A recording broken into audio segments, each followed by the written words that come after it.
Cette semaine, à Dépendance au cœur des proches, j'ai eu l'immense bonheur de recevoir Amandine Grosco, qui est autrice, conférencière et artiste multidisciplinaire. D'ailleurs, j'ai dans mes mains présentement son roman Violente tendresse, qui parle principalement de violence conjugale, mais aussi de dépendance.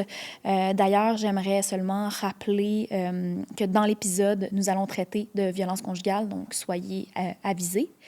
Amandine a aussi été touchée là, par la dépendance de son ex-conjoint. Donc, évidemment, là, dans cet épisode, on en a beaucoup parlé. Principalement, c'est de ça qu'on a parlé, mais aussi de comment elle a fait pour passer au travers de ça. C'est vraiment un beau témoignage. Je suis vraiment, vraiment honorée de l'avoir reçu aujourd'hui. Donc, j'espère que ça fera écho pour plusieurs d'entre vous. Aussi, j'aimerais vous rappeler que si jamais présentement, là, vous traversez une période qui est plus difficile, que vous avez un proche qui consomme, que ça vous atteint beaucoup, que vous êtes dans une période de détresse, sachez que le programme d'aide à la famille et à l'entourage là, de la Maison Jean Lapointe est à votre disposition. Vous avez simplement à téléphoner à la maison et ça va leur faire plaisir de vous aider. Et sur ce, j'ai envie de vous souhaiter une très bonne écoute.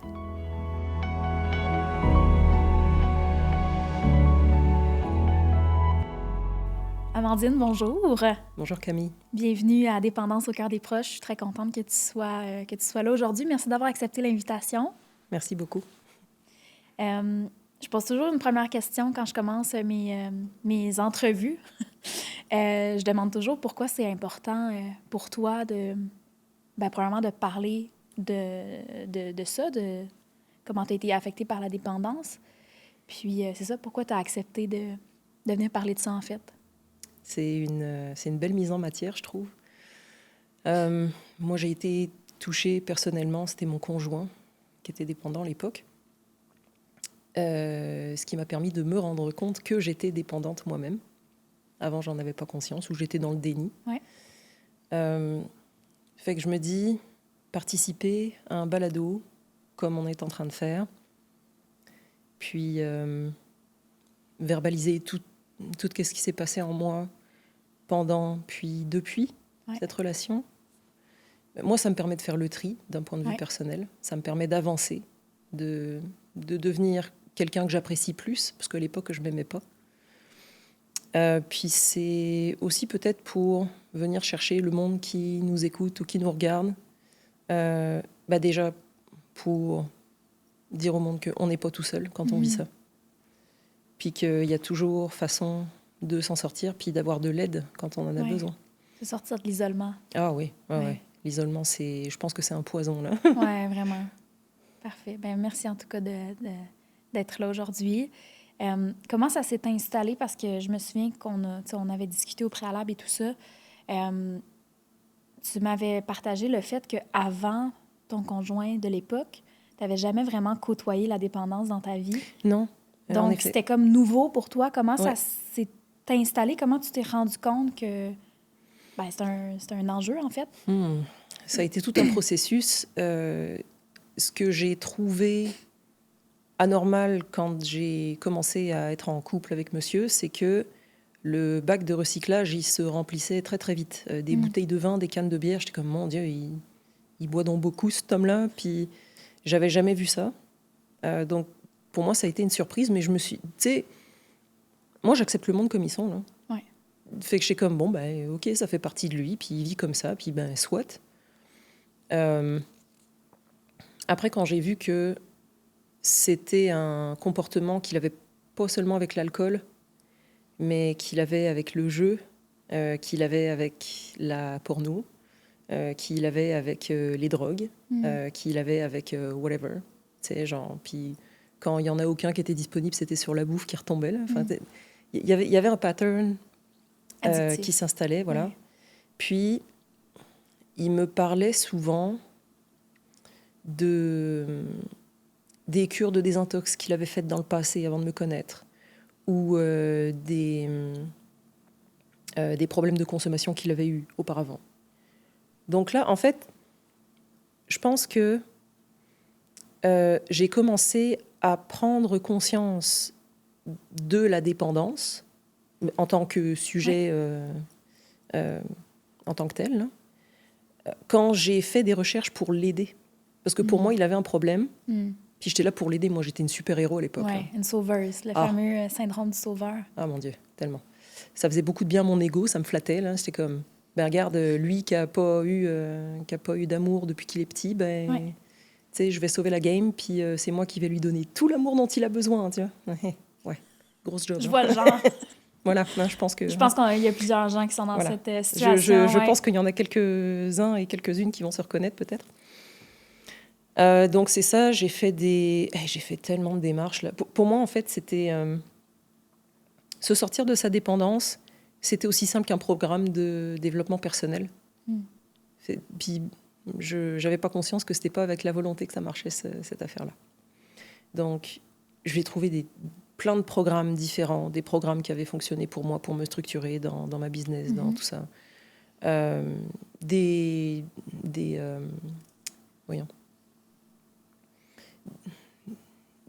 vidéos de développement personnel, des choses comme ça pour nourrir son esprit, puis que ça puisse le déconcentrer de ses démons. Parce que je voyais que il retombait tout le temps, en fait. Il me disait tout le temps, je veux m'en sortir, je veux aller en thérapie, je veux passer en 3 semaines. Il avait fait des démarches auprès de la Maison Jean Lapointe, d'ailleurs, pour rentrer en thérapie. Il avait fait des démarches plusieurs fois. Il a fait aucune thérapie, finalement, parce qu'il choquait à la dernière minute. Ouais. Donc, la prise de conscience, ça a été genre, il a besoin d'aide, moi, je vais pouvoir le sauver. Fait que comme il n'est pas en état de faire les recherches, ben, je vais lui donner tous les outils dont il aurait besoin. Puis c'est moi qui vais les contacter, parce qu'en plus, il n'avait pas de téléphone.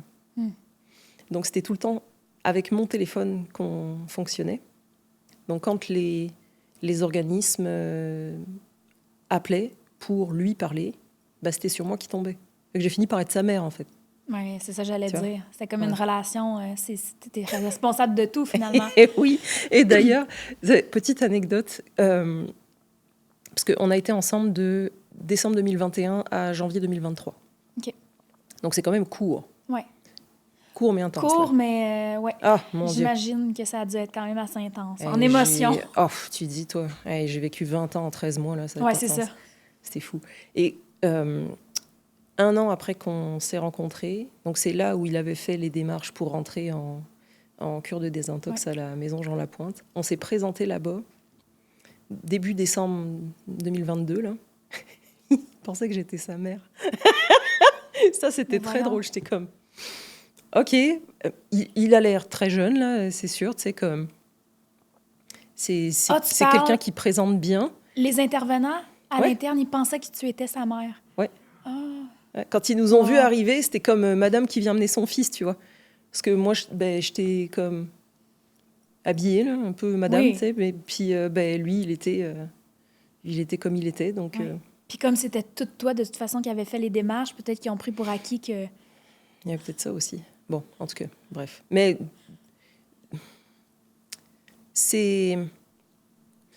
Moi, d'avoir compris par après que j'étais moi-même dépendante, c'est dépendance affective, dépendante à la bouffe. J'ai été dépendante au magasinage aussi pendant longtemps. Le cannabis, ça en a fait partie. Je m'échappais dans tout. Ouais. Parce que ce que j'ai compris par après, puis ça, c'est bien après la relation, parce que j'ai fait beaucoup de travail sur moi depuis. Puis ça fait pas si longtemps, parce que tu vois, janvier 2023, ça fait 3 ans. 3 ans. Voilà, ça fait 3 ans. Oui, mais on peut changer beaucoup en 3 ans. Oui. Ah, c'est sûr. Ouais. Puis heureusement, à quelque part. Ben oui. Heureusement, quelque part. Mais 3 ans, c'est court, puis en même temps, tu as le temps de faire des choses. Ouais. Mais le fait d'avoir travaillé sur moi aussi, je me suis rendu compte que toutes mes addictions, l'origine, c'était toujours la même, c'est-à-dire que j'ai eu un manque émotionnel et un manque affectif énorme quand j'ai grandi. J'étais toute seule.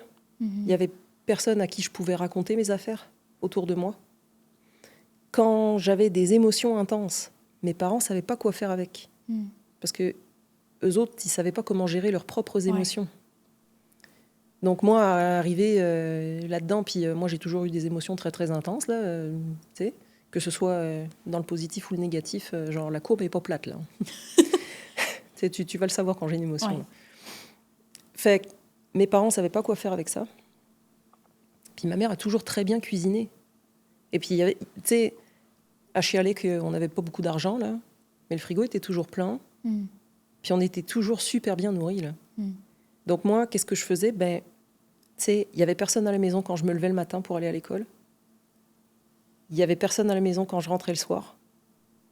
Fait que qu'est-ce que je faisais? Ben, j'ouvrais les placards puis je bouffais, là. Ouais. La bouffe, c'est devenu ma seule amie très tôt, en fait. Parce que bon, j'avais des problèmes à l'école. Socialement, j'étais pas acceptée. Donc j'avais tout ça à compenser. Ça a toujours été une compensation, en fait. Ça a toujours... Et lui, en fait, il avait vécu pas mal la même chose. Donc ça s'est traduit différemment, mais le cœur de la mécanique, c'est exactement le même. Fait que moi, quand j'ai vu ça, j'étais comme...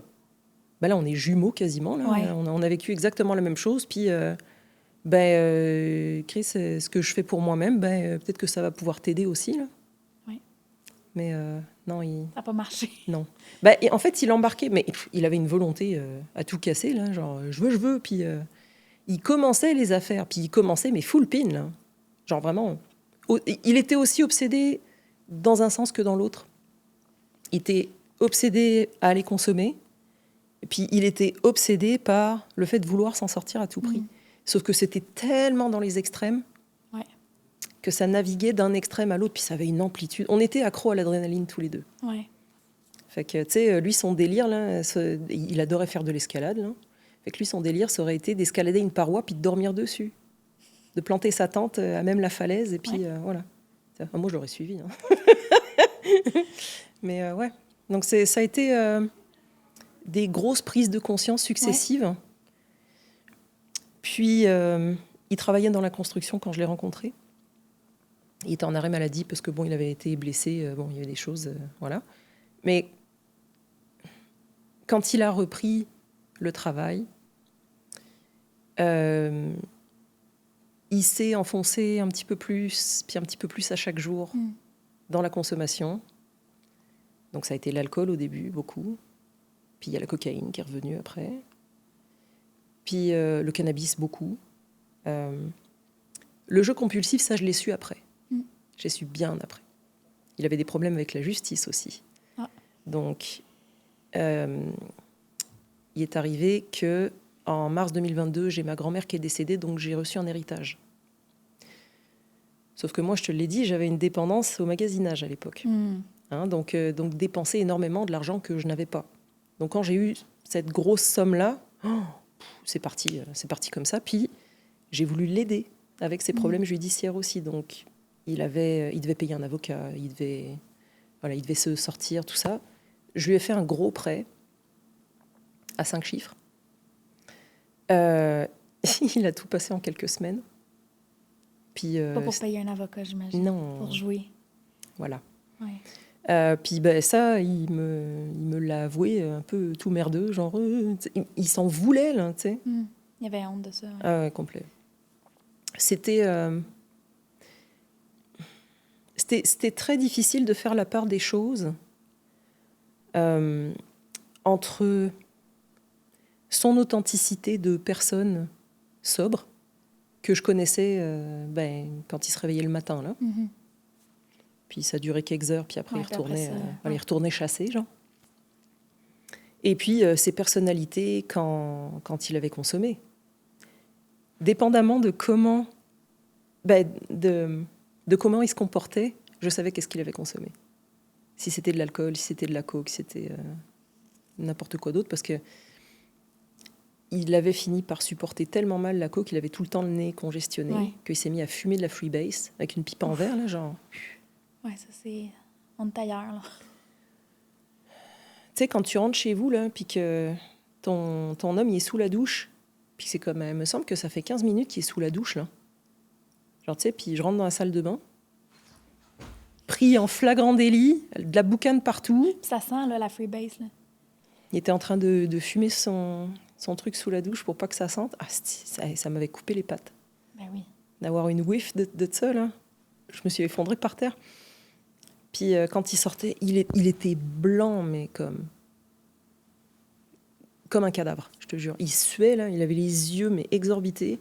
Puis il fouillait sur le parquet de la cuisine, à tweaker, à chercher les petits... il ramassait les poussières, il pensait que c'était de la dope à mettre dans sa...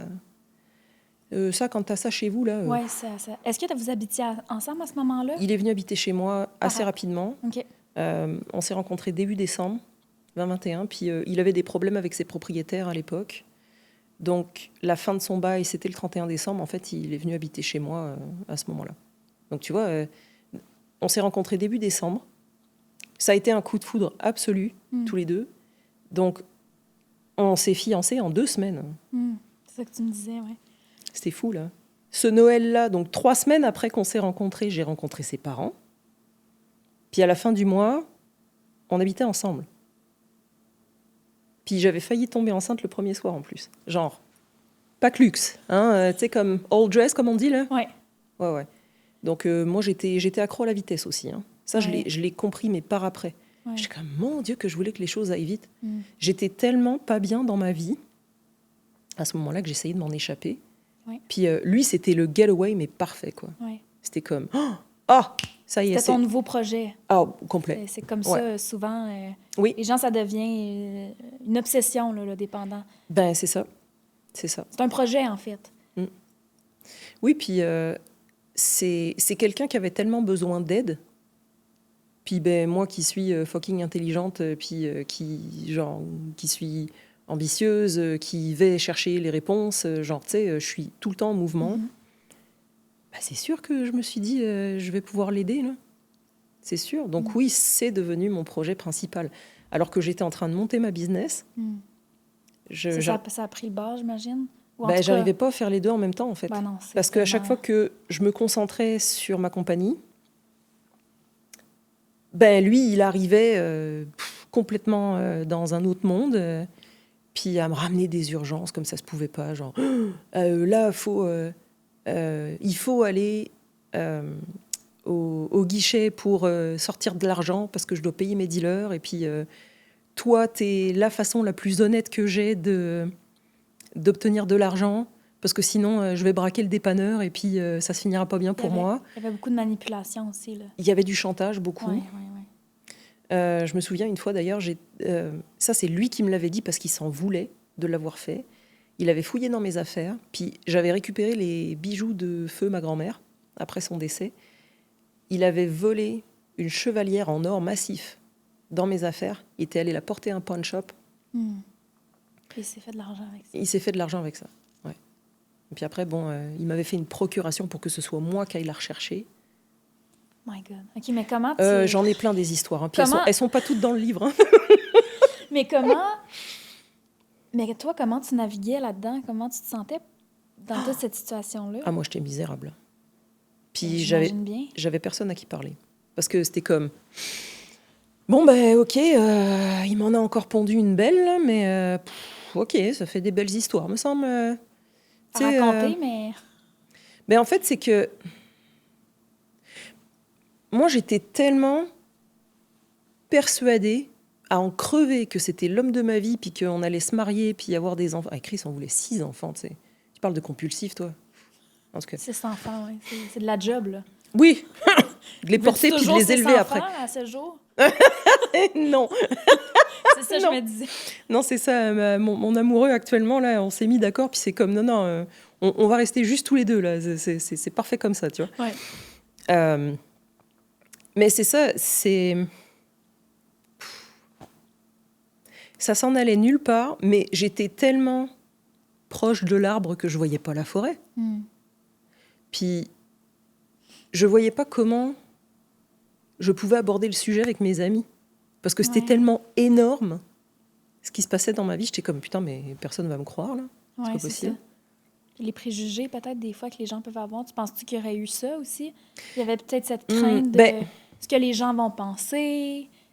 Parce que... Pas tant. Non? En fait, j'étais tellement fière d'arriver à gérer ça toute seule que j'étais comme, bah là, j'ai pas besoin d'aide, voyons donc, tu sais. Je vais réussir à me calmer, c'est bon, là. Oui, c'est sûr que j'ai le cœur qui bat à 100 à l'heure, puis il a disparu depuis 3 jours, puis je sais pas si c'est la police ou l'hôpital qui va m'appeler cette fois. Mais bon, c'est pas la première fois qu'il me fait ça. Fait que c'est pas grave, ouais. Fait que bon, bah, je vais me concentrer sur mes affaires. me changer les idées. Mais c'était jamais... Je me respectais pas assez. Ouais, c'est ça. Je n'avais pas conscience que mon estime de moi, c'est ce qui devait passer en premier. Parce qu'il ne me respectait pas, là. Ouais. Il se respectait pas, il me respectait pas non plus. Mais ça, je le voyais pas. Ouais, mais Je le voyais pas pantoute. mais quand t'es dedans, c'est comme quasiment impossible de voir clair. T'sais. Quand t'es dans la situation puis que t'es en... Moi, j'appelle ça l'obsession, là. Ouais. Parce que j'ai un peu vécu ça aussi quand j'étais en relation avec mon ex-copine qui était dépendante aussi. Ouais. Puis tu parles d'estime. En fait, moi, ça m'a fait réaliser à quel point j'avais pas d'estime de moi. Quand je me suis sortie, j'ai fait, mais à quel point je m'aimais pas pour accepter de me faire revivre ce que j'avais vécu, parce que moi, j'ai eu 2 parents dépendants. Ah, c'est ça aussi. Hein. Okay, donc, de me remettre là-dedans, je me disais, mais... Wow. Puis moi, des fois, je me couchais le soir là, avec elle, là, puis je me disais, Camille, il faut vraiment pas que tu t'aimes pour rester dans cette relation-là. Puis ça m'a pris beaucoup de courage pour m'en sortir. Oui. Mais ce qui est bien, ce qui est beau de ça, puis je pense que tu es un peu arrivé à ce même constat aussi, c'est qu'une fois que je me suis sortie de la relation, j'ai réalisé des choses, j'ai fait, OK, j'ai pas d'estime de moi, ou elle est très faible. Fait qu'il va falloir que je travaille sur ça pour être bien, pour m'entourer des bonnes personnes dans mes relations intimes, pas dans mes amitiés. Ça va. Mais c'était surtout, moi, dans les relations intimes que j'étais attirée par des genres de personnalités dépendantes. Puis, en fait, j'ai réalisé qu'il y avait une partie qui m'appartenait là-dedans. C'est que moi, je me nourrissais de ça pour... Ça nourrissait mon estime personnelle, parce que j'avais l'impression de faire une bonne action ou de faire quelque chose. Tu comprends ce que je veux dire? Oh là là, oui. Mais du moins, au moins, ça se... Quand on le réalise, c'est bien, parce que je me dis, ça peut juste nous permettre d'évoluer puis de grandir vers quelque chose de beau, tu sais. Oui, ouais. C'est... Ce dont j'ai pris conscience par la suite, c'est que j'avais jamais appris à exprimer mes limites, parce que je pensais que j'en avais pas. Ouais. Je passais mon temps à les dépasser, là, tu sais. Me faire des orgies de bouffe, là. Tu sais, comme commander à manger, à livrer chez moi, puis, tu sais, monter mes cartes de crédit par la même occasion, là. Ouais. Ah, j'ai tout fait, là.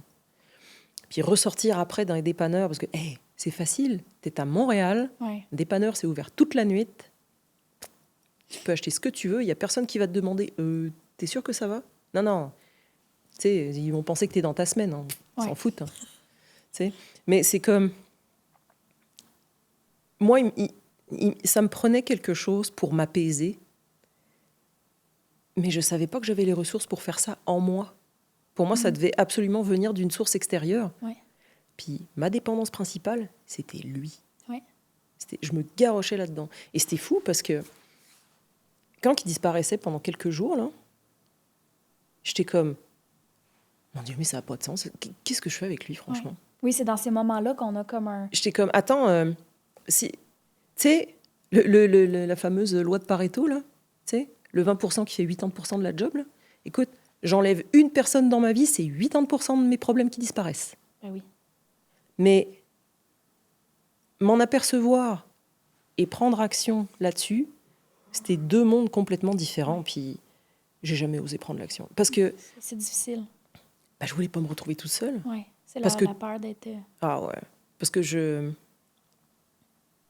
j'avais jamais appris à m'occuper de moi-même.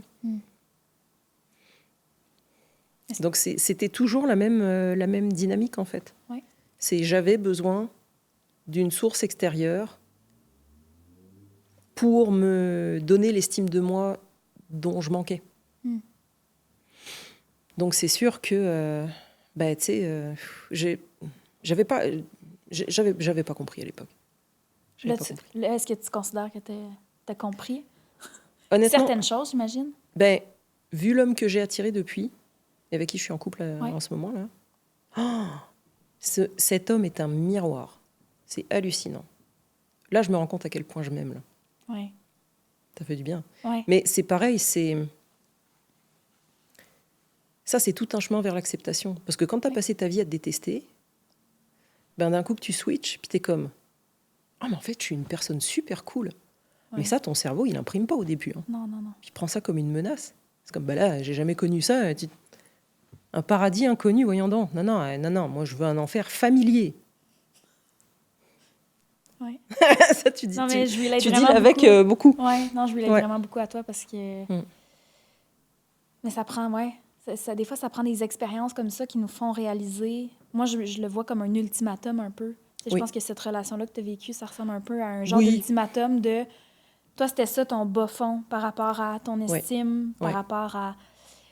Puis je pense que c'est quelque chose qu'on n'aborde pas souvent. En tout cas, je ne l'ai pas vraiment abordé encore sur le balado, mais les carences affectives qu'on peut avoir quand on est jeune, parce que moi, j'ai eu les carences aussi. Moi, ma mère, elle n'a pas été là jusqu'à mon adolescence, ou très peu. Ah ouais. Donc, figure maternelle absente. J'ai eu d'autres figures maternelles par... j'ai eu une belle-mère, une femme qui était 12 ans avec mon père. C'était une figure maternelle, mais c'était pas ma mère, tu sais. Ouais. J'ai eu ma grand-mère aussi qui s'est beaucoup occupée de moi, qui s'occupe encore de moi aujourd'hui, tu sais, dont je suis très proche, c'est une figure maternelle pour moi, mais ça reste que c'était pas ma mère. J'ai eu ce manquement quand j'étais jeune. Puis ça prend du bonding aussi. Il faut qu'on se sente intégré dans une communauté, dans une famille. J'ai jamais senti cette connexion-là quand j'étais petite. Puis ça s'est très bien vu à mon adolescence. J'ai pété des coches, là. Est-ce que tu es enfant unique, excuse-moi? Oui. OK, c'est moi aussi, je suis enfant unique. OK. Fait que, tu sais, j'avais... c'est ça, puis en plus, j'ai grandi comme une bonne partie de ma vie seule avec mon père, qui, lui, consommait. Donc... c'est élevé, ça. Tu sais, il y a des affaires pires, mais dans le sens... Pour moi, c'était normal pour moi. J'ai grandi là-dedans. C'est ça que j'ai connu. Tu n'avais pas de point de référence j'ai eu ailleurs, en fait. ma grand-mère qui était un point de référence. J'avais la famille du côté de mon père, ma tante, elle qui est mariée avec un homme depuis plusieurs années. Ils ont 4 enfants. Moi, je suis super proche de mes cousines. Moi, c'était ça mon point de référence. Ma stabilité dans ma vie, moi, c'était ma grand-mère. Puis ce côté-là de ma famille, mes cousines, ma tante, mon oncle. C'était comme mon idéal, tu sais. Parce qu'il y avait, de mon point de vue, c'était fonctionnel, tu sais. Oui, Puis, d'accord. mais là où je voulais en venir, c'est que souvent, on parle pas de... Justement, oui, quand on a des carences affectives, ça peut avoir un effet, bien évidemment, sur notre estime, mais ça peut nous faire aller vers des personnes... Ça n'est pas obligé d'être une personne dépendante, ça peut être une personne qui est problématique à d'autres niveaux. Parce que c'est comme si on s'autorisait pas à être aimé, finalement, et à être respecté. C'est vraiment ça que ça m'a fait réaliser, moi, cette relation-là, tu sais. Je sais pas si ça a été ça un peu pour toi aussi, là. Oui. En fait, quand la séparation est arrivée, puis bon, c'était un contexte particulier parce qu'il a fini par me taper dessus. Hein, donc, moi, j'ai failli mourir à cause de ça, là. Quand tu manques de mourir à 32 ans, là, tu remets ta vie en question. Hein, quand même. Je suis heureuse et chanceuse d'être là aujourd'hui. Mais puis au début, je lui trouvais des excuses en plus. Je voulais le protéger à tout prix. Il a manqué d'amour quand il était petit. Oui, il y a d'autres façons de le montrer, je pense. C'est genre, bon. Mais en fait, ce qui a été très difficile pour moi après l'agression, c'est que là, j'ai entendu parler de violence conjugale. Je ne savais même pas que ça existait. J'avais jamais entendu ces mots. J'avais jamais entendu ces mots-là de ma vie à 32 ans. Là. Je ne savais pas que ça existait avant d'en être victime. J'ai entendu ce que c'était que la codépendance. Puis, quelques mois avant, donc c'était octobre 2022, je me suis rapprochée d'une fraternité pour mes propres problèmes d'addiction.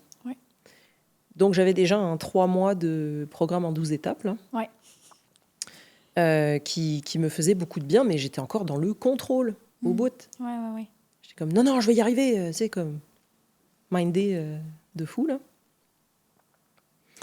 Puis, c'est ça, toutes ces prises de conscience-là, genre, qu'est-ce que c'est la dépendance, la codépendance, la violence conjugale, d'où est-ce que je viens, comment ça se fait que, premièrement, j'ai attiré un mec comme ça, puis deuxièmement, pourquoi j'ai insisté pour le garder auprès de moi. Parce qu'il y a bien des fois où je l'ai foutu dehors.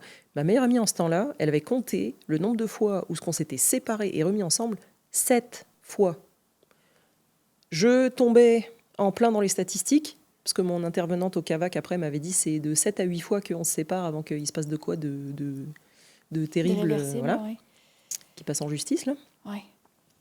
Fait que toutes ces prises de conscience-là successives, Oh, mon année 2023, elle a été dégueulasse. Mais ça a été comme, ok, mais je suis qui, moi, là-dedans? Comme, genre, comment ça se fait que il y a autant de trucs dégueulasses qui traînent en moi, qui ont fait que ça s'est produit. Bon, il y a aussi le fait que, puis ça, j'ai beaucoup travaillé là-dessus, c'est que je me sentais responsable de ce qui m'arrivait. Genre, c'est de ma faute s'il m'a cassé la gueule. Non, c'était son choix, là. Ouais. Alors, il s'est réveillé un matin, il a pété une coche, puis moi, je suis passée au cash. Voilà. Fait que j'ai continué à travailler sur moi-même, ne serait-ce que pour comprendre d'où je venais. Puis j'étais en mode survie beaucoup. Ouais. Parce que je voulais absolument... Comment je vais dire ça? M'améliorer avant que je meure à nouveau. Tu vois? Ouais. Donc, là, je suis passée dans un autre type de dépendance. Donc, ça a toujours été des transferts, en fin de compte. Tu vois? Il fallait que j'aie le contrôle sur quelque chose parce que je paniquais quand je sentais que j'étais en train de le perdre ou que de perdre mon cheminement ou whatever. Ou tu sais, comme quand je me mettais à brailler, là, à serrer mes coussins dans mon lit, que j'arrivais pas à m'arrêter, je comprenais pas ce qui se passait, là. Mais puis bon, lui, il est en prison depuis, là, donc... bon. OK. Ouais. À l'heure où on se parle, là, on est fin janvier. Ouais. Il sort dans 1 mois. Donc, moi, ça me prend beaucoup de régulation émotionnelle pour accueillir ça. Il va en maison de transition parce qu'il sort aux 2/3 de sa peine vu qu'il est au fédéral. Mais une dépendance qui s'est installée pendant sa peine de prison, c'est que je voulais savoir tout qu'est-ce qu'il faisait. J'ai dit, je veux recevoir chacune des mises à jour qu'il y a pendant sa sentence. Encore une fois, j'étais sa mère. Oui. Mais c'était sûrement aussi pour te rassurer, dans un sens. Il y avait ça. Oui, parce que je me sentais encore en danger. Ben oui. Mais d'un autre côté, je me rends compte que c'était encore pour contrôler, pour me dire, je suis sûre que je peux l'aider. Ouais. Tu sais, puis garder contact avec sa mère, puis lui envoyer une copie dédicacée du livre. Je te jure, j'ai tout fait. C'est à quel point j'étais malade, moi aussi. Ouais. Fait que, tu sais, tous les outils que je lui avais trouvés pour prendre soin de ses dépendances, j'avais fait tout un carnet avec des numéros de téléphone à l'autre bout du Québec. Enfin, c'est toute cette énergie-là que j'avais dépensée à trouver des solutions pour lui, je me suis dit, tu sais quoi? C'est envers moi que je vais dépenser cette énergie-là maintenant. Ouais. Mais ça s'est pas fait consciemment, j'ai envie de dire. Parce que bon, après cette histoire-là, je suis allée marcher sur les chemins de Compostelle 2 fois en moins d'1 an. J'ai fait 1800 km en 1 an, à pied. Là. Ça a dû changer ta vie, ça? Oui. Ça a dû faire du bien? Complet. Tu peux remettre les choses en perspective, là. Tu dis, toi? Oui. Mais c'était une autre forme d'obsession. Fallait que je m'échappe. Oui. Ouais, mais là, c'est quand même sain, là, Compostelle. Il y a des dépendances qui sont plus saines que d'autres, hein, j'avoue. Tu sais, puis ma fraternité pour la bouffe, là, on les récupère tous. Oh, ça, c'est très drôle. Non, mais je trouve ça cocasse de voir le pattern qui se répète. Quand on se sevre de n'importe quelle substance, celle qui devient la plus accessible et la plus tolérée par la société, c'est quoi? La bouffe. C'est accessible tout le temps. Tout le temps, tout le temps. Tu as du sucre absolument partout. Il y a des études qui ont été menées, comme quoi le sucre, c'est encore plus addictif que la cocaïne. C'est comme tu mets des rats dans une cage, là, ils vont toujours aller vers le sucre, hein, s'il y a à choisir, là. C'est fou raide. Fait qu'il y a énormément de monde qui sont alcooliques, qui sont dépendants, qui sont gamblers, qui sont whatever, tu sais, qui se garochent dans la bouffe. Fait que cette fraternité-là, elle récupère tout le reste. Parce qu'il y a un transfert de dépendance. Tant que tu n'as pas géré le cœur de la mécanique, puis que tu n'as pas compris, moi, tu sais, je travaille énormément sur moi, puis je fais de la régulation d'émotions en permanence. Ça, je me catch beaucoup. Fait que maintenant, ma seule dépendance qui reste, c'est à la paix d'esprit. Je suis obsédée par rechercher la paix d'esprit dans ma vie. Là. Puis quand je vois que je commence à sentir que je me contracte en dedans, ou qu'il y a une urgence, ou que je cherche à faire les choses trop vite, je sais que ça va chier. Je le sais. Toujours. À tous les coups. Tous les coups. Fait que c'est comme... Comment on fait ça de la Calme-toi. régulation d'émotions? Comment ça se passe? Déjà, c'est de s'observer. Ouais. Beaucoup. Il y a beaucoup de monde qui sont incapables de nommer les émotions qu'ils vivent. Ouais. Ça, c'est la première étape. C'est de savoir, c'est quoi une émotion? Genre, des fois, on peut la nommer par une sensation physique. Genre, je me sens tendu, comme j'ai envie de frapper dans un truc. Ok, ben ça, c'est peut-être de la colère dans ce temps-là. Tu sais, avoir une liste d'émotions de base que tu arrives à attraper sur le moment. Ça, c'est un peu la première étape, là. Puis après, tu as plein d'outils qui te permettent de te dire « Wow, ok, je suis en train de vivre ça ». Ne serait-ce que de le verbaliser, ça va beaucoup mieux, ça. Ouais. C'est de le faire exister. Parce que moi, je viens d'une famille où, et je sais que je ne suis pas la seule, les émotions, en particulier les émotions désagréables à vivre, sont complètement enfouies. Il ne faut pas en parler. Moi, le meilleur conseil de ma mère quand j'étais petite, là, puis que je rentrais après une journée de merde à l'école, que j'étais en train de brailler au bout, ignore-le. Ça, c'est winner, ça. Recipe for disaster. Ah, ça, là. Puis, elle savait pas. Elle savait pas qu'elle allait faire de moi une addict, là. Ouais. Parce que elle a jamais géré ça, des émotions. Non, faut pas que ça existe. Il faut que tout soit parfait, là. Faut que la famille, elle se tienne. Tu sais, fait que... Tu sais, à l'avoir brassé dans ses casseroles de manière compulsive, là. Tu sais. Ah, c'était quelque chose, là. Ouais. Quelque chose, là. Puis passer ses émotions en public aux réunions d'amis, tout ce qu'elle disait pas devant son mari en face de moi, là, elle le sortait tout à la table quand il y avait 12 personnes autour. Un peu gênant, quand même. Nous, avec mon père, on était les deux seuls qui comprenaient, là. Ah, c'était l'enfer. Oh, asti. Ouais. Ça, c'était horrible. Grandir avec ça, là. Mais mes parents ont toujours fait du mieux qu'ils pouvaient avec ce qu'ils avaient. Ouais. Puis ils n'avaient pas grand-chose. Ouais. Le développement personnel dans les années 50, ça n'existait pas beaucoup. Hein. Non, on est ailleurs. Mais c'est ça, tout ça pour dire que depuis, j'ai compris que l'accueil de mes émotions, puis voir qu'est-ce qui se passe. Tu sais, quand tu te sens déclenché, là, puis qu'il n'y a rien qui peut t'arrêter pour consommer. Écoute, mon ex, là, c'était un nasty de poker face. Je savais jamais ce qui se passait dans sa tête. Mais alors, mec, ça part, là. Oh, watch out. Il partait sur un coup de tête. Genre, ouais, bye. Puis je le revoyais pas, là. Ou alors, il revenait, il avait un œil au beurre noir, les dents pétées, côte fêlée, whatever. Donc, tu sais, juste... Ça prend énormément de courage de regarder ses émotions en face. Ça, le monde n'est pas prêt. Puis, ça fait peur. Quand tu n'as jamais fait ça de ta vie, puis que 20, 30, 40, 50 ans après, tu te réveilles puis tu te dis « Oh shit, mais ce que je vis, c'est des émotions, en fait. Comment je fais pour gérer ça avant de le mettre en action avec des comportements que j'ai l'habitude de faire, mais qui finissent par me détruire? Oh là là, c'est réfléchir bien trop loin, là. Non, fous-moi la paix, puis tu sais, je vais me servir un verre de vin, là. » Ouais. Puis il y en a beaucoup qui s'en rendent pas compte. C'est tellement une question d'habitude aussi.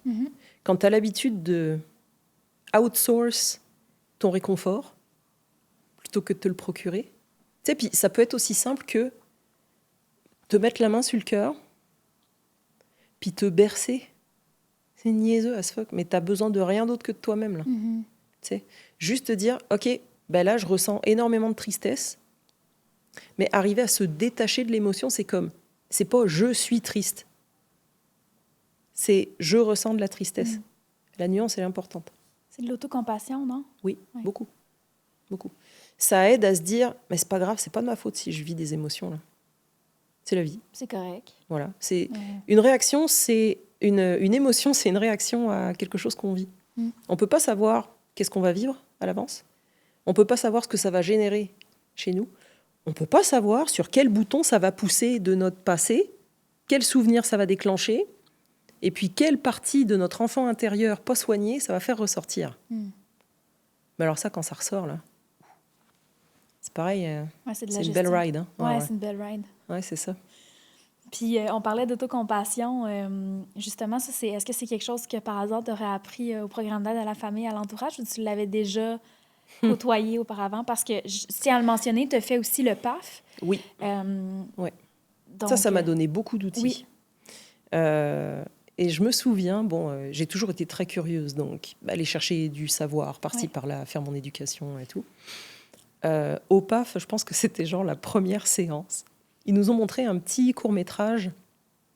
Comment il s'appelle ? Je me souviens plus. En tout cas, c'est un petit dessin animé, là, avec un petit oiseau au long bec qui trouve une goutte dorée sur son chemin. Oui, je l'ai vu. Parce que je fais le PAF en ce moment. La suétude, c'est ça. Le cycle de la suétude. C'est vraiment... ça dit tout, hein, cette affaire-là. Oh, mon Dieu, que ça m'est rentré dedans. Oui, c'est quelque chose. C'est 2 minutes. Puis tu vois, le petit personnage, là, il trouve un truc tout shiny et tout sur sa route. Alors au début, il l'ignore, il se dit qu'est-ce que c'est ? Bon, ok. Puis il continue à avancer. Il le retrouve sur sa route. Il s'arrête devant. Il y goûte. Oh, c'est merveilleux. Oh là là, c'est fou. Il y a de la musique. Et puis il plane et tout. Puis il redescend. Là, ouais. Mais c'est tellement bon, ça. Mais Chris, il en va encore. Fait qu'il continue. Mais sauf que plus ça va, plus il en prend. Moins l'effet est agréable. Ouais. Et puis la redescente, plus ça va, plus il se fait mal. Mais sauf qu'il n'est pas capable d'arrêter une fois qu'il a goûté. Mais je suis persuadée que si le petit personnage, il n'avait pas un manque au départ, il aurait fallu le dessiner avec un trou sur le cœur, je pense. S'il n'y avait pas eu un manque au départ, il aurait fait « Oh, wow, c'est génial !» Je le mets dans ma bibliothèque d'expérience, c'était vraiment cool. Ouais. Mais si après 2 ou 3 fois, je vois que ça commence à me faire mal au cul quand je redescends, là, je pense qu'il est temps d'aller voir ailleurs, tu vois. Ok, ça me procure beaucoup de plaisir, mais il y a beaucoup de souffrance qui vient avec. Puis plus ça va, pire c'est. Je m'embarque pas là-dedans parce que... Mais il n'y a pas ça dans le film. Il n'y a pas ça dans ce petit film. Puis, avec le PAF, ce que j'avais aimé aussi, c'est qu'on était tout en groupe. Il y avait, je sais pas, peut-être une dizaine de personnes par séance, genre. Et on y allait tous avec nos anecdotes, parce que des personnes pour qui c'est le fils, d'autres personnes pour qui c'est la conjointe, d'autres c'est un parent. Voilà, il y a toutes les sphères de l'intimité qui y passent. Ça reste des personnes proches avec qui on a de l'attachement beaucoup. L'attachement, ça peut être une dépendance en soi-même aussi. Une dépendance affective, il y en a beaucoup. Hein. Mais ça nous présente des outils pour dire la personne dépendante, si on passe son temps à l'excuser, ils ne sont pas capables de prendre responsabilité pour leurs actes et de voir les conséquences de qu'est-ce qu'ils font ou qu'est-ce qu'ils ne font pas. Tu sais. Moi, je me souviens, quand j'étais en couple avec monsieur, c'était... je passais mon temps à lui trouver des excuses. J'ai participé à des événements où il n'était pas là. Il ne voulait pas être vu avec moi, de toute façon. Lui, c'était comme... Ah non, moi, je suis un criminel. Déjà, il se considérait comme un criminel. Il me l'a toujours dit. Puis la peine qu'il est en train de purger actuellement, c'est pas sa première au fédéral, en plus. Puis moi, j'ai choisi de rester avec. Ça, c'est une autre histoire, mais bon, hein. Voilà. Et il se considérait comme un criminel. Il dit, je veux pas qu'on te voie avec moi, parce que je vais entacher ta réputation, puis ta réputation, c'est la seule chose que tu as. Il était très conscient de ça. Pour autant, il faisait de la merde pareil. Hein. Donc, c'est comme... Je vois le problème, mais c'est tellement ancré en moi, ça fait tellement partie de mon identité que je ne veux pas y toucher, parce que si je ne suis plus cette personne-là, Chris, je suis qui ? Oui. C'est de redéfinir qui on est. C'est toute une question d'identité. Puis ça t'a aidé, le PAF, à redéfinir ça un peu quand même, ou il y a eu d'autres choses qui t'ont permis de... Le PAF... C'est assez limite, hein, comme tout programme. Bon, Oui. Mais à l'époque où je l'ai fait, c'était 8 semaines, 2 mois. C'est encore comme ça. Ouais. Okay. C'est encore comme ça, ouais. Mais c'est ça. 2 mois, c'est court. Oui. Cela dit, ça aide. Moi, ce qui m'a beaucoup aidé là-dedans, c'était le côté communautaire. C'est d'avoir un groupe de personnes qui vivent la même chose que moi. Et ou de me dire, oh, waouh, eux autres, ils vivent ça de telle manière. Et écoute, je les écoutais parler, j'étais comme... Il y a tellement de sagesse et de résilience Vous avez tellement appris, là, c'est fou, comme c'est des expériences de vie qui te transforment. Et moi, j'écoutais ça, j'étais comme, bon, ok, si vous arrivez à dealer avec, ben, moi aussi, je vais y arriver d'abord. J'avais fait un autre programme aussi au CRDM. Oui. De Montréal, Centre des dépendants. C'est Centre de réhabilitation des voilà. dépendances de Montréal. Oui. Ouais. Qui était axé sur la codépendance. OK. Parce que c'est ça, j'étais proche d'un dépendant. Ouais. Donc, puis, bon, ben, si je restais avec, c'est que j'étais dépendante aussi, hein, quelque part. Donc, bon, ça, j'ai compris quelques mécaniques là-dedans. Ouais. Mais c'est ça, moi, ce qui m'a aidé au-delà des outils techniques qu'on nous donnait au PAF, c'était que je me sentais écoutée. J'avais un endroit safe où je pouvais me déposer. Je pouvais chialer contre mon ex. Ben oui. Puis où je recevais du soutien et où, ben, en fait, je finissais par trouver mes solutions toute seule.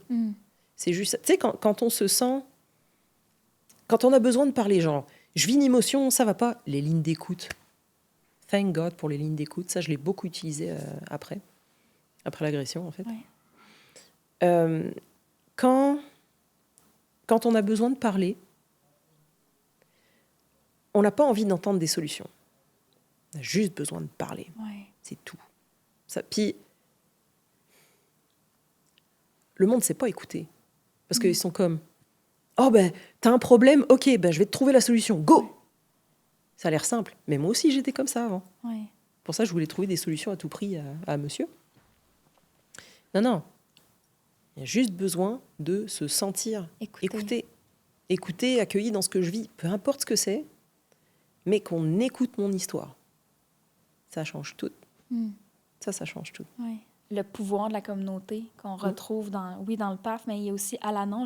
J'imagine que t'en as-tu fait du Al-Anon, toi? Al-Anon, j'y suis allée une fois, bien après mon histoire avec mon ex. Et ça a été ma seule et unique fois parce que il y avait de la bouffe partout.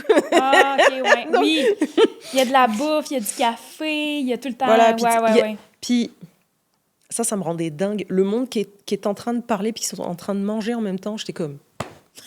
Non. Je comprends, c'est un trigger. Moi, là, bye. Tu sais, tu peux en faire en ligne, hein, par contre, ça existe. Il n'y a pas de bouffe. Mais en ligne, j'avoue que ça n'a pas la même portée. Mais quand même, ça fait... Ouais. Parce que le PAF, c'est entièrement en ligne maintenant. Oui. Puis je relate par rapport à cet esprit de communauté qui fait beaucoup de bien. Juste l'écoute, puis d'aller déposer des émotions à des gens qui vivent les mêmes choses que toi. C'est ça. D'entendre les différentes façons de faire avec un problème similaire. C'est comme, ben, je suis confrontée à une obsession qui est dans ma tête, qui n'arrive pas à passer. Parce que plus j'essaye d'ignorer cette obsession, ben, plus elle insiste parce qu'elle veut que je l'écoute.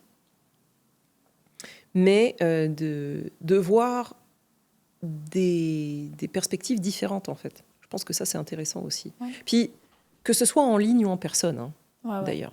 Parce que, bon, il y a toujours une structure à respecter dans ces programmes-là, programmes d'aide.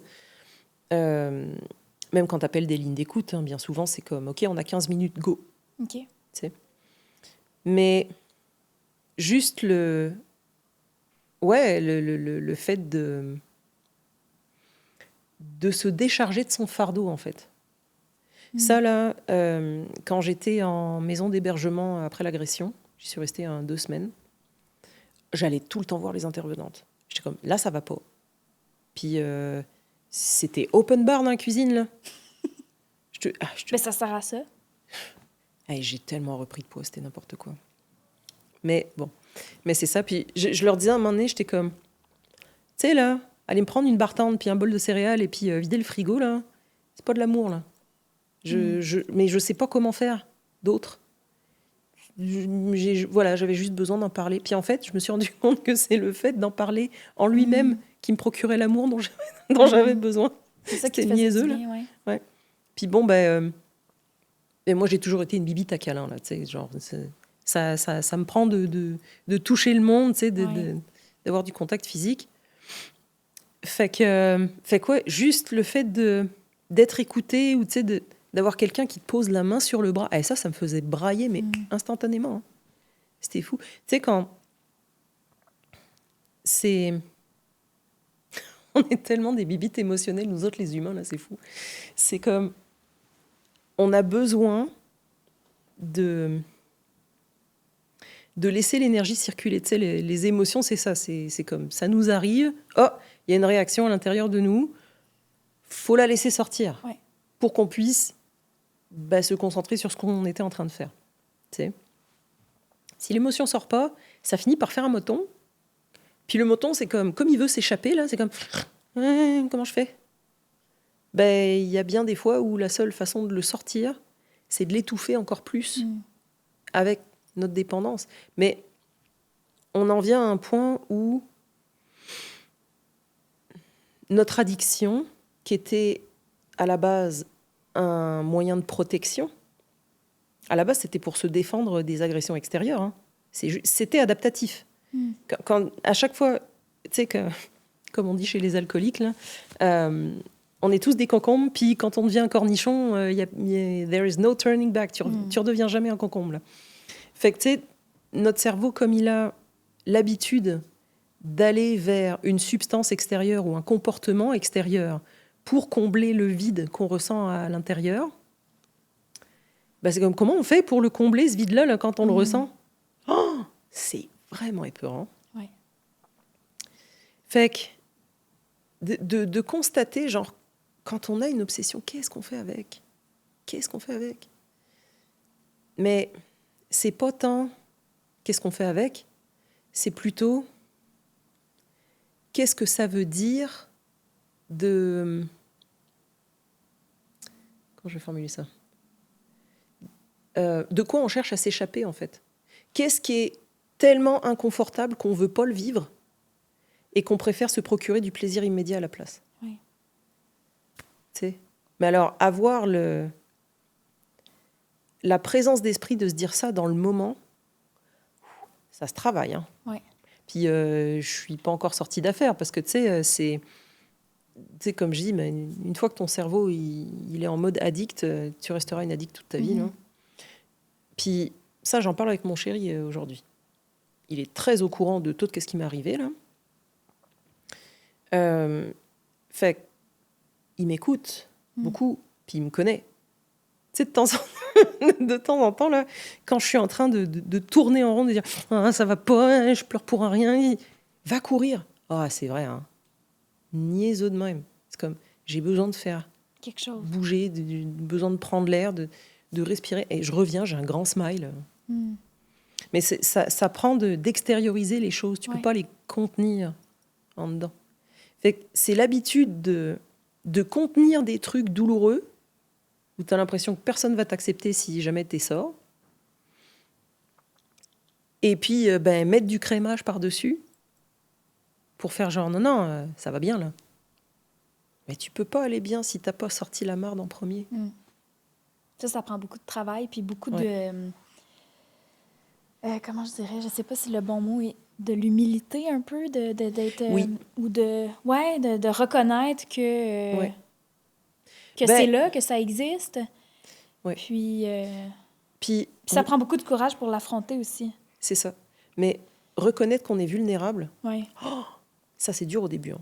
Parce que tu dis, non, I've got it. Tu sais, comme, non, je suis fort, tu sais, garde, je suis fort, je suis indépendant, j'ai besoin de personne. Pourquoi on est comme ça ? Parce que le monde n'était pas là pour nous quand on en avait besoin au départ. Fait que ça aussi, c'est un moyen de défense. Ouais. Mais, tu sais, quand tu reconnais que, en fait, oui, je suis vulnérable parce que je ne peux pas y arriver tout seul.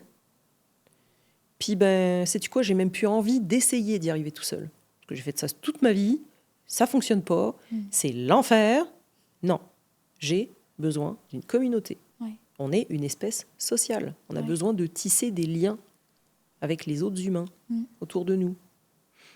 Mais quand tu viens d'une place où ce que tu as été élevé et tu pouvais pas faire confiance aux adultes autour de toi, t'apprends du monde qui est autour de toi ou du monde qui est pas autour de toi, tu sais. Ouais. C'est comme, ok, ben, tu sais, ma mère, ça a toujours été, c'est ma mère qui portait les culottes hein, dans le couple. C'est comme, c'est ma mère qui allait chercher de l'argent, c'est ma mère qui prenait les décisions, c'est ma mère qui, bon, voilà, c'était ma mère l'homme. Donc c'est comme, moi aussi,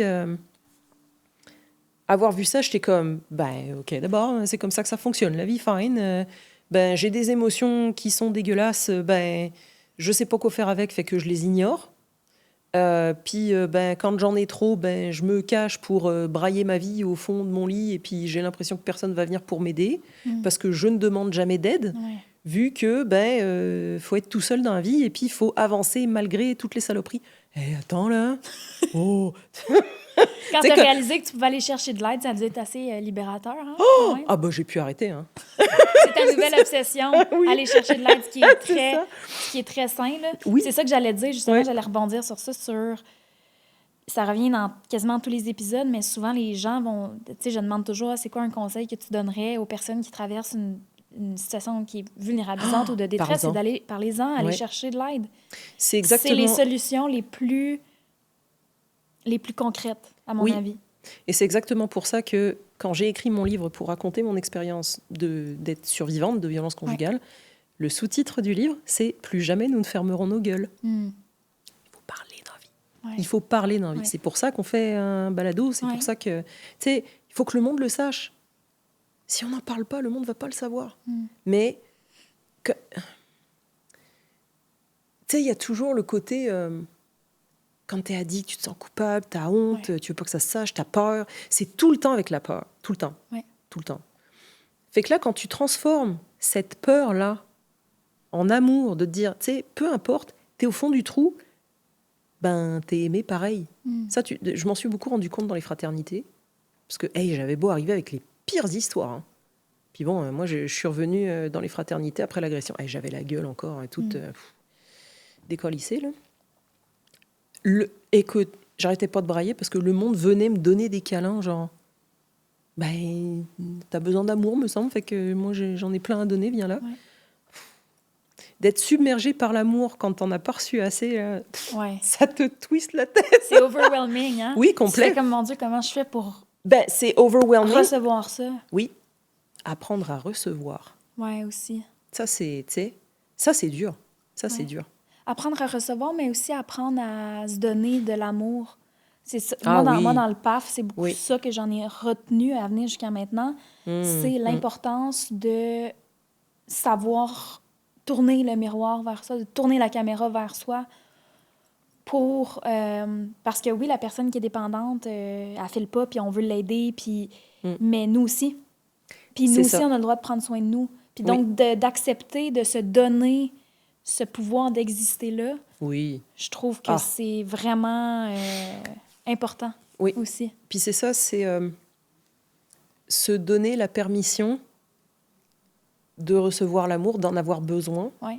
Puis tu sais, combien de fois par jour, on va se regarder dans le miroir, puis on va se dire « Oh, je t'aime, je m'aime ». C'est rare, moi je veux même pas ça. Tu fais ça, toi? Ah ouais, tous les jours. Faudrait que je fasse ça. Tous les jours. Il y a une podcasteuse que j'adore, je sais pas si tu la connais, Mel Robbins. Oui. La théorie. Ah oui. Elle est incroyable. Dans son Instagram, elle est incroyable.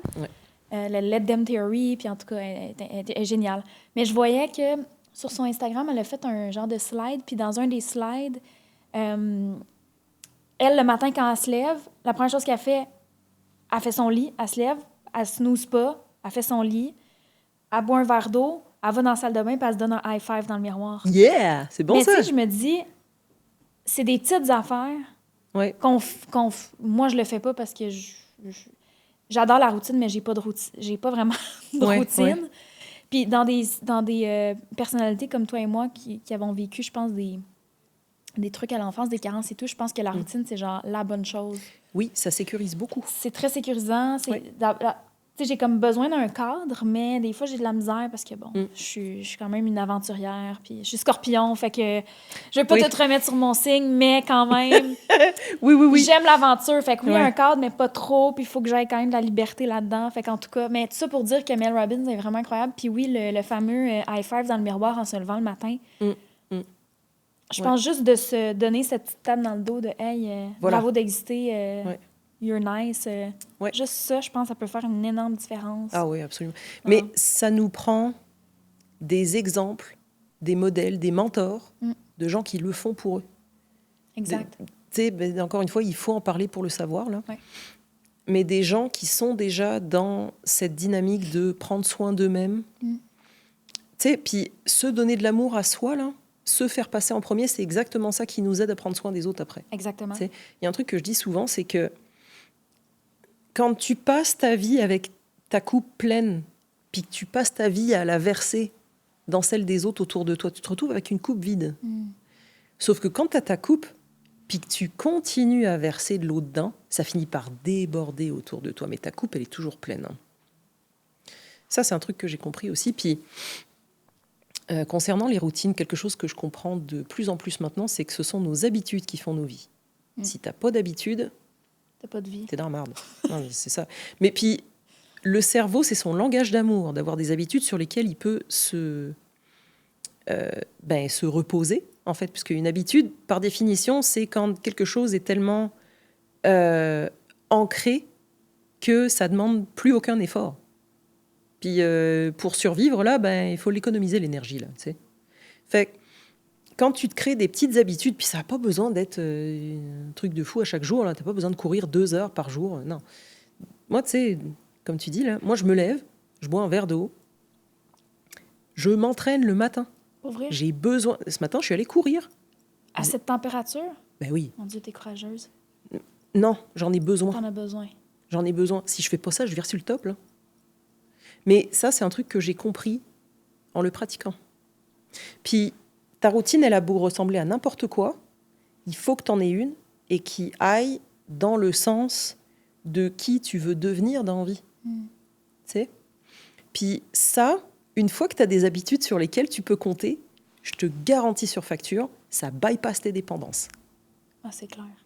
Parce que quand tu te dis « Wow, là, il y a un truc qui n'est pas habituel, je ressens une émotion out of nowhere, parce que tu as reçu un coup de téléphone, un courriel, une facture, whatever. » C'est comme « Oh mais attends, là, j'étais bien avant ça, là. Comment ça peut changer mon mood comme ça. Non. Mon habitude, c'est quoi? C'est de me calmer. C'est d'aller chercher la paix d'esprit, c'est de respirer. Tu sais, respirer, c'est the habitude qu'on a, tous. C'est quand on respire plus, on est mort, là. Tu sais. Ouais. Fait que quand tu reviens à cette habitude-là de respirer, puis que tu dis « Hey, je suis encore en vie, c'est cool. » Peu importe ce que tu vis, là, c'est comme « Hey, je sens mon corps. Je me sens dans ma réalité 3D. » Puis tu t'apaises, tu dis à ton système nerveux « Hey, c'est correct. On est là, on est safe. » Tu sais. On est proactif, finalement. Puis là, tu dis « Waouh !» Mais en fait, la vie me soutient, j'ai tout ce dont j'ai besoin, j'ai même plus. Puis tu sais, après, tu es dans un loop de gratitude. Puis là, en fait, tu te rends compte à quel point ta vie est belle et puis que tu t'oublies à quoi tu pensais auparavant, tu vois. Moi, je le vois quand j'ai des obsessions d'aller consommer. Moi, mon truc, là, c'est les cafés viennoiseries, tu vois. Café, pâtisserie, peu importe, là, mais... Ça se comprend. Voilà. C'est bon. Oui, oui, hein, c'est bon dans la gueule, hein, on s'entend. Dopamine, plaisir immédiat, let's go, tu sais. Mais quand je sens que j'ai cette envie-là, je sais très bien que c'est un symptôme. C'est pas le problème en lui-même. C'est comme, qu'est-ce qui a fait que, là, mon cerveau, il s'est dit, c'est horrible ce qu'on est en train de vivre. Non, ça me prend un réconfort immédiat, tout de suite. C'est un caprice. Tu sais, fait que c'est comme, comment ça se fait que la petite fille, elle se sent ou frustrée, ou tu sais, puis après tu vas chercher en dedans de toi-même. Mais c'est super intéressant là. Moi, je prends ça comme un jeu maintenant. Je suis comme, oui. Tu sais, c'est comme, ok, mais qu'est-ce qui se... Comment ça se fait? Voyons donc. Tu sais, puis je m'assois avec la petite Amandine, puis je suis comme, oh bébé, qu'est-ce qui se passe? Mais c'est ça, parce que tu sais, t'as besoin d'être écoutée. Oui. La partie de toi qui n'a pas été écoutée quand t'en avais besoin quand t'étais petite, là, elle a besoin de s'exprimer tout le temps. Tu vas rester une enfant jusqu'à la fin de ta vie. Hein, tu sais. Fait que c'est important d'être en paix avec ça, en fait. Oui. Mais c'est ça, quand tu passes ton temps à t'enfuir de ton passé, de qui tu es, de qu'est-ce que tu veux, puis que tu te concentres juste sur bon j'ai commencé à faire cette job-là, et puis faut que je me lève, faut que j'y aille, et puis ça me fait fucking chier d'y aller, mais c'est pas grave, allez, let's go. Puis tu te concentres sur ce que tu dois faire, tu fonces dans le mur. Ouais. Parce que tu te concentres sur le faire et pas sur le être. Quand tu reviens au cœur, là, faut toujours revenir au centre dans la vie. Là. Puis moi, avec mon ex, j'étais partie sur une autre planète. J'écoutais même plus ce qui se passait en dedans, là. Il ramenait tellement de bruit, d'urgence, de tout. Moi, je me concentrais là. J'étais fascinée. Hein. Et il y a une fois, il m'avait vraiment pogné entre quatre yeux. Là, il m'empêchait de partir. Et il m'a engueulé comme du poisson pourri. Puis il était très intelligent aussi. Fait que il appuyait sur tous mes boutons les plus sensibles. Oh, le petit Chris. Mais j'étais fascinée. Je ne pouvais pas partir. Il m'hypnotisait, ce mec. J'étais complètement... avec la bave sur le coin. Ouais. J'en veux encore. Puis il ressemblait tellement à mon père quand il se mettait en colère. Un autre Ça, c'est un truc... pattern. Voilà. Ouais, c'est ça. Ouais. Mais c'est ça. Puis j'étais incapable de me connecter avec moi-même dans ce temps-là. C'était en mode survival complet. Ouais. Comme alarme. Ouais. Puis c'est ça. Donc, juste d'avoir la présence d'esprit, de reconnaître que ce qui se passe à l'intérieur, c'est tout secoué, c'est tout shaké. Non, on a besoin de redescendre, de se recalmer, parce que le cerveau, il a deux modes. Il a le mode survie, puis il a le mode rationnel. Les deux peuvent pas coexister en même temps. Ouais. Il faut absolument calmer le mode alarme pour avoir accès à notre meilleure version de nous-mêmes, finalement, tu vois. Fait que c'est ça, c'est... C'est de d'arriver à s'auto-réguler, en fait. C'est ça. Oui. Faire de la régulation d'émotions, comme tu le disais plus tôt. Ouais. Puis ça, c'est des outils que j'utilise à tous les jours. Puis, un autre truc, le soir, je m'assois avec moi-même, puis j'ai une mentor qui nous dit de faire ça. C'est comme tu t'assois avec un carnet, puis tu regardes dans ta journée, qu'est-ce que tu as fait de super bien dans ta journée. C'est gratitude. Oui. C'est genre, je suis super reconnaissante parce qu'aujourd'hui, je suis allée courir ce matin. Ça, je vais l'écrire dans mon carnet. Je suis allée courir ce matin. Puis, j'ai tellement bien accueilli mes émotions avant de venir ici enregistrer le balado que j'ai réussi à prendre le temps de m'asseoir pour dîner avant de venir. Alors qu'auparavant, j'aurais mangé avec un lance-pierre, puis je me serais dépêchée. Je me serais tout le temps dépêchée à faire ce que j'avais à faire ensuite. Je me serais concentrée sur il faut que je fasse ça en ignorant mes émotions. Puis ça aussi, c'était un conseil de ma mère. Dépêche-toi, tout le temps. Dépêche-toi. Tout le temps. Fallait toujours aller vite. Toujours aller vite. Non, c'est un luxe de prendre son temps. Plus tu prends ton temps, plus tu vas vite après. Quelque chose que je comprends, c'est que si tu cherches à aller vite, tu vas te péter la gueule. C'est tout vrai. le temps. Ah, ça, c'est vrai. Si tu cherches à aller bien, tu vas gagner de la vitesse. Puis on est tout le temps poussé dans le cul. Tout le temps. Tu regardes partout où ce que tu regardes, surtout de vivre dans une ville comme Montréal, tout va vite. Il y a des voitures autour de toi, il y a des gens qui klaxonnent, les gens courent. Même les publicités à télé.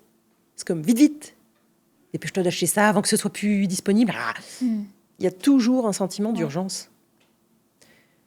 La vraie rébellion là-dedans, c'est de prendre le temps de faire les choses. Oui, vraiment. Fait que c'est comme juste, non, je prends le temps d'accueillir mes émotions. Méditer, c'est un acte de rébellion, Christ. Quand tu t'assois une demi-heure avec toi-même, puis que tu apprends à devenir ta meilleure amie, il n'y a pas grand-chose qui peut t'atteindre dans la vie. Là. Non. Fait que c'est quand on ose regarder qu'est-ce qui va pas, puis qu'est-ce qu'on veut créer à la place de ce qui va pas, que là, on commence à avancer dans la bonne direction. Mais ça prend de se regarder comme du monde, là. Ah, est-ce que ça fait peur, ça, là? Oui, vraiment. Et on n'est pas beaucoup à oser se regarder en face comme ça. Oui, non, vraiment. En tout cas, mais merci beaucoup pour la belle discussion qu'on a eue. Je suis vraiment contente de t'avoir reçu. Puis je trouve ça vraiment intéressant, les choses qu'on a... En fait, les choses que tu as apportées aujourd'hui dans le podcast. Je trouve que c'est une belle perspective. Oui, vraiment. Merci beaucoup d'avoir été là. Merci beaucoup, puis j'espère que ça va aider du monde aussi. C'est sûr que oui, c'est sûr que oui. Good. Merci. Merci Camille. Bienvenue.